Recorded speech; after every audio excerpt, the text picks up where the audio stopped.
Bonjour à tous. Aujourd'hui, la perspicacité du ciel.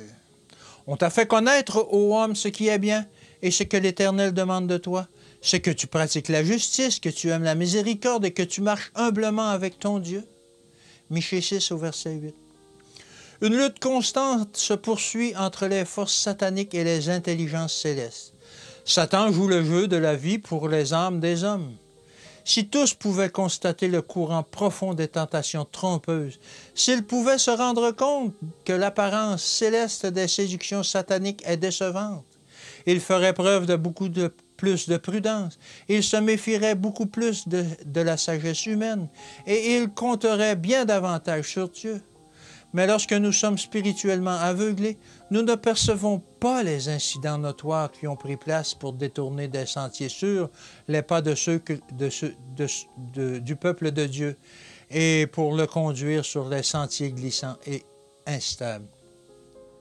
Le Seigneur désire modeler et façonner la vie en bien, fonder fermement les pieds sur le rocher des siècles. Mais lorsque les hommes se montrent égocentriques et exaltent leur moi, les anges s'attristent, car ils savent que les semences de l'ivraie vont être répandues dans d'autres esprits pour germer et produire leur moisson. La seule sécurité pour l'âme est de marcher humblement avec Dieu. Alors les hommes se consacreront à la prière. Ils prient des lèvres, leur cœur ne s'unit pas à la prière.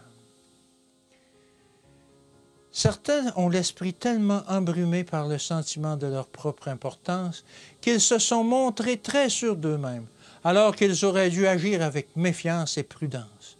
Si les hommes pouvaient comprendre la facilité avec laquelle l'orgueil personnel et la fierté spirituelle s'entrelacent en un prétendu dévouement pour l'œuvre de Dieu, et comment alors ils abîment l'ouvrage et brouillent les dessins du tissage, ils prieraient: « Oins mes yeux du divin collier, afin que je puisse voir toutes choses correctement. » À moins qu'on augmente l'humilité des cœurs et la pureté des actions, le travail entrepris mènera à toute une série d'erreurs.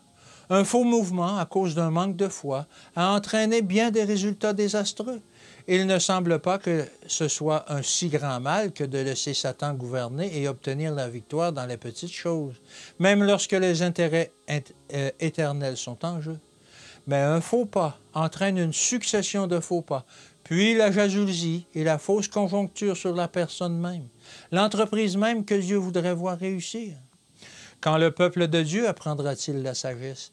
La véritable religion de Jésus-Christ, c'est tout d'abord la miséricorde et la grâce de Dieu dans notre expérience quotidienne. Dieu en Christ est à jamais proche de nous. Oui, tout proche de ceux qui s'attendent à lui en toute simplicité et en toute sincérité, se rendant compte de leur grand besoin de cette sagesse qui vient d'en haut. Bonne journée dans le Seigneur et à demain.